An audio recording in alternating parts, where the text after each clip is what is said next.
नमस्कार, स्वागत है आप सभी का विक्टर एकेडमी के यूट्यूब मंच पर।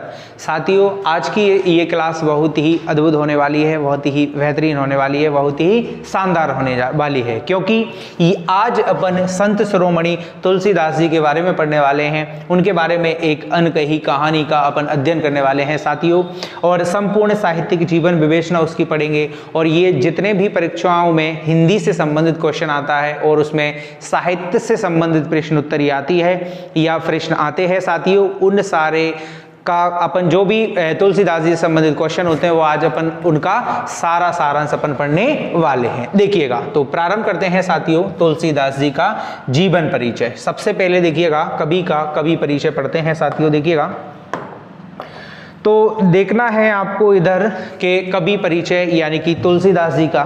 तो गोस्वामी तुलसीदास हिंदी साहित्य के सगुण भक्ति धारा के, कौन सी धारा के भाई? सगुण भक्ति धारा। दो धारा है, सगुण और निर्गुण। तो तुलसीदास जी सगुण भक्ति धारा के राम काव्य धारा की, दो काव्य धाराएं हैं, कृष्ण काव्य और राम काव्य। तो राम काव्य धारा के प्रमुख कौन थे भाई? संत कवि थे। इन्हें आदिकाल यानी कि जो आदि काव्य है रामायण, उसके रचयिता का यानी कि उनके रचयिता, आदिकाल रामायण के रचयिता जो संस्कृत में लिखित है उनके यानी कि वाल्मीकि के क्या कहा जाता है साथियों? अवतार माना जाता है। क्या माना जाता है? अवतार माना जाता है।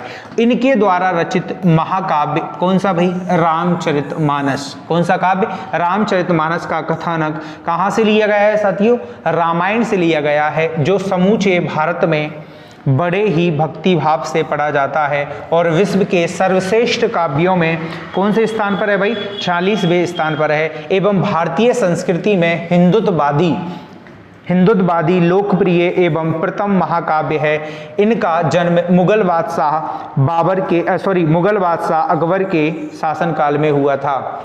मुगल बादशाह अकबर के शासनकाल में हुआ था। बढ़ते हैं आज के अगले उसकी ओर। देखिएगा, अगली स्लाइड में देखना है आपको साथियों। इसमें क्या होता है, सबसे विशेष बात कि उनके जन्म को पढ़ेंगे। जन्म यानी कि जन्म तुलसीदास जी का जन्म 1532 में हुआ था। कब हुआ था साथियों? 1532 में। अगर संवत के अकॉर्डिंग देखा जाए तो विक्रम संवत था 1589। ओके, अच्छा, इनका नक्षत्र पे एक विशेष किस्सा भी आता है, मैं बताऊंगा आपको कि अभुक्त मूल नक्षत्र में हुआ था। कौन से नक्षत्र में भाई? अभुक्त मूल नक्षत्र में। और ये नक्षत्र क्या होता है? अशुभ माना जाता है। क्या माना जाता है साथियों? अशुभ माना जाता है। ओके, और बचपन का नाम इनका राम बोला था। क्या नाम था बचपन का नाम? राम बोला। ऐसी किंवदंतियां हैं साथियों कि जब इनका जन्म हुआ था तब सबसे पहले इन्होंने राम बोला था। क्या बोला था? राम। तो इसलिए तब से ही बचपन के नाम पड़ जाता है इनका भाई कि राम बोला। ओके, अब देखिएगा, इनको इन महान विभूति को किन नामों से जाना जाता है? यानी कि गोस्वामी, ओके, अभिनव, वाल्मीकि। किसको भाई? संत शिरोमणि तुलसीदास को गोस्वामी और अभिनव वाल्मीकि के नाम से जाना जाता है।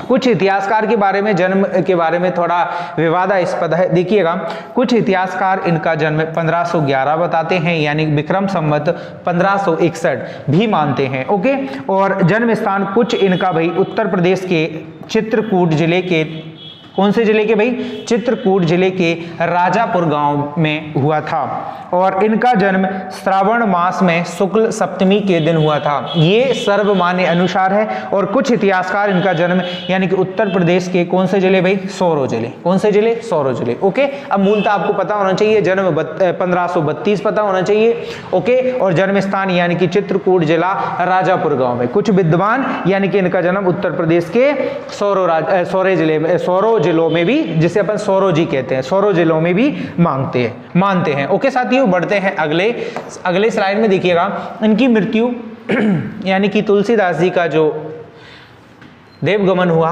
वो हुआ 1523 में, 1680। विक्रम संवत क्या था भाई? 1680। ओके, अब इनके बारे में एक भाई ये पंक्ति भी बड़ी फेमस है। देखिएगा कि संवत 1680, 80 गंग के तीर, ये 80 है भाई, क्या है? 80 गंग के तीर, श्रवण शुक्ल तीज शनि, तुलसी तजो शरीर। अब देखिएगा, संवत कौन सा था? 1600 भाई। ओके, और 1680 संवत था। कौन सा 80 था? 1680। संवत 1680 यानी कि एक घाट है, 80 घाट। क्या घाट है? 80 घाट है। कहाँ? गंगा के तट पर, तीर पर। ओके, गंगा के तट पर कौन सा घाट है? 80 गंग के तीर। ओके, श्रवण माह था और शुक्ल की तीज थी। क्या थी? तीज। और उस दिन क्या था? शनिवार। ओके। और तुलसीदास जी ने क्या कर दिया था? अपना देह त्याग कर दिया था साथियों। Okay okay. किस तारीख को? सुरवर्ण शुक्ल तीज शनि तुलसी तजो शरीर, 1600 संवत 80, 1680। ओके साथियों। अगला देखिएगा नेक्स्ट। अच्छा, कुछ क्या होता है कि बेनी माधव दास की एक रचना है। बेनी माधव दास बहुत ही फेमस कवि हुए हैं। बेनी माधव दास यानी कि इनकी रचना है मूल गोसाई चरित्र में ये क्या है? ये पंक्ति वर्णित है। ओके साथियों, तो आप ये भी याद रख लेना कि बेनी माधव दास की रचना है मूल गोसाई चरित्र, ये भी आपको मूलतः याद रख लेना है। बढ़ते हैं अगले उसमें, देखिएगा इनका जीवन परिचय देखिएगा, किसी परिचय का मोहताज नहीं है। आप तो देखिएगा इनकी माता का नाम क्या है भाई? माता का नाम है हुलसी। माता का नाम क्या है? हुलसी। और पिता का नाम आत्माराम दुबे। माता का नाम हुलसी और पिता का नाम आत्माराम दुबे। देखिएगा साथियों। अच्छा, इनकी पत्नी का नाम क्या था? रत्नावली। क्या नाम था साथियों? रत्नावली। ओके। ये कवि दीनबंधु पाठक की क्या थी साथियों? पुत्री थी। क्या किसकी पुत्री थी भाई? कवि दीनबंधु पाठक की। अच्छा, इनके पत्नी के विषय में आपने किस्सा सुना होगा भाई कि वे इंतहा क्या कर देते भाई? ये प्रेम करते थे और उससे भाई मिलने के लिए भरी बरसात में और नदियां पार करके, और एक ऐसा भी माना जाता है कि किसी नदी को पार करने के लिए ये मुर्दे की वो जो मृतक की जो मृतक शरीर था उस पर बैठकर भाई उस पर पार कर दिया था। और जब इनके वो घर पे यहाँ पे पहुंचते हैं तो वहां पे साथियों क्या होता है कि ये वो सर्प होता है उससे एकदम रस्सी समझकर दूसरी मंजिला पे चढ़ जाते हैं भाई, वहां पे घर होता है। ओके, तो इनके बारे में ये प्रेम करते थे। उससे क्या था? ये प्रेम था। ये भी इसके बारे में इनके बारे में उल्लेख आता है। ओके, तो बेटा कौन हुआ भाई? तारक नाम का, जिनका निधन शैशव अवस्था में ही साथियों हो जाता है। ओके। अच्छा, इनका लालन पालन एक चुनिया नाम की दासी थी। क्या नाम की दासी? चुनिया नाम की दासी ने किया था। ओके। और नरहरि दास ने ही इनका क्या किया था साथियों? लालन पालन। क्योंकि इनके जन्म के उपरांत, तुलसीदास जी के जन्म के उपरांत इनकी माता यानी कि हुलसी का क्या हो जाता है? देहांत हो जाता है। ओके ओके ओके साथियों, देखिएगा इनका गुरु भाई, इनके गुरु दो हुए, नर हरिदास या इन्हीं को कहते हैं नरहरियानंद, और एक और गुरु हुए साथियों शेष सनातन, जिससे कौन सी शिक्षा लिए? ये शास्त्रीय गुरु थे। कौन से गुरु थे? शास्त्रीय गुरु, ये गुरु थे। ओके, नरहरि दास। ओके, इन्होंने लालन पालन किया, बड़ा किया, और फिर इनकी शिक्षा से क्या नहीं थे? शायद संतुष्ट नहीं थे। ओके, और ये संतुष्ट का अर्थ ये समझना है कि इन्होंने लालन पालन किया, उन्हें और असीम ज्ञान की और भी आवश्यकता थी, इसलिए उन्होंने और भी क्या गुरु चुना, जिससे कौन सी शिक्षा प्राप्त हुई साथियों? शेष सनातन नाम का गुरु, और शेष सनातन नाम के गुरु और शास्त्रीय गुरु कहे गए। ओके साथियों, अगला देखिएगा नेक्स्ट, अगले उसकी ओर बढ़ते हैं साथियों कि भाई मनुष्य को अपने धर्म के प्रति यानी कि काव्य कला क्या थी साथियों? देखिएगा, मनुष्य के अपने धर्म के प्रति उनके प्रति उन्मुख करने के लिए तथा लोगों को अपने कर्तव्य पद के प्रति जागरूक बनाने के लिए प्रभु श्री राम के आदर्शों को भारत के कोने कोने तक पहुंचाने का प्रयत्न किया। किसने भाई? माननीय श्री तुलसीदास जी ने। ओके, गोस्वामी तुलसीदास जी ने। ओके भाई, बढ़ते हैं अगले। इनकी भाषा क्या थी भाई काव्य कला में? तुलसीदास ने अपने समय में प्रचलित दोनों काव्य भाषाओं यानी कि अवधी और ब्रज में काव्य रचनाएं की हैं। यानी कि उस समय पे यानी कि 1532 के बाद जो काव्य प्रचलन में था अकबर के समय काल में, तो उसी समय काल में दो भाषाएं प्रचलित थी, अवधी और कौन सी भाई? ब्रज। ओके साथियों, उन्हीं में दोनों में क्या किया है? इन्होंने काव्य रचना की है। बढ़ते हैं अगले पृष्ठ की ओर।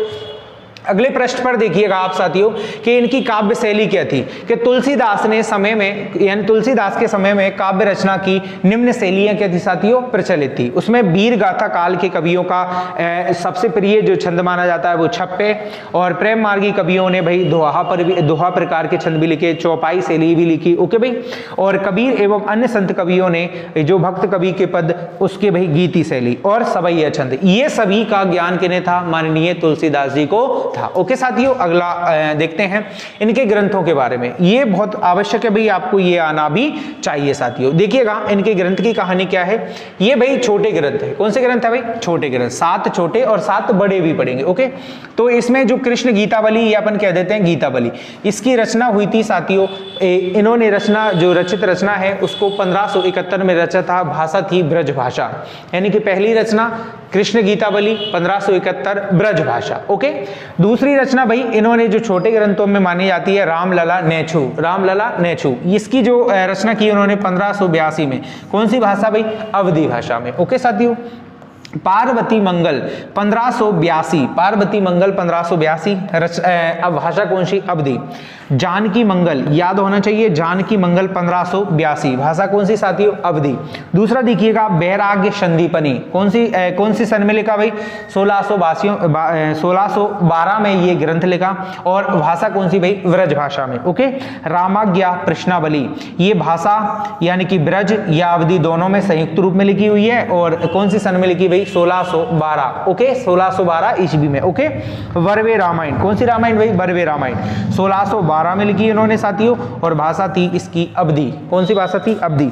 ये तो वह प्रमुख ग्रंथ हैं जो छोटे ग्रंथ हैं, लेकिन अपन बड़े ग्रंथों के बारे में और भी समझने का प्रयास करते हैं। देखिएगा अगले पृष्ठ पर कि तुलसीदास की रचनाएं, प्रमुख रचनाएं कौन सी भाई?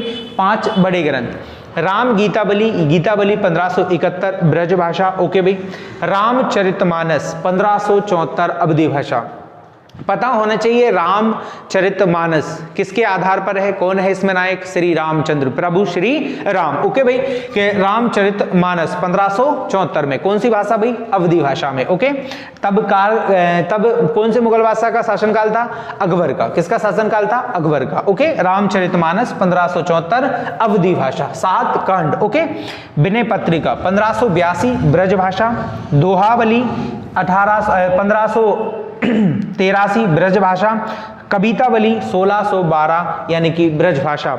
ओके। कवितावली 1612 ब्रज भाषा। ओके साथियों, अब इनका साहित्य में स्थान देख लेते हैं, क्या कहानी बनती है। देखिएगा, महाकवि तुलसीदास एक महान लोक नायक और तत्कालीन समाज के दिशा निर्देश, समन्वयवादी एवं विलक्षण प्रतिभा के धनी थे। श्री राम प्रभु के अनुपम गुणों का तथा शील, शक्ति और सौंदर्य के भंडार का भक्ति भावपूर्ण भक्ति मार्ग से स्वतः सुखाय शिवम यानी कि कल्याण और प्रकृति चित्रण, विविध रसों का प्रयोग कर दार्शनिकता के प्रतिमूर्ति एवं साहित्य जगत की महान विभूति हैं। उन्होंने राम भक्ति की मंदाकिनी प्रवाहित करके जन जन का जीवन कृतार्थ कर दिया। अतः भक्ति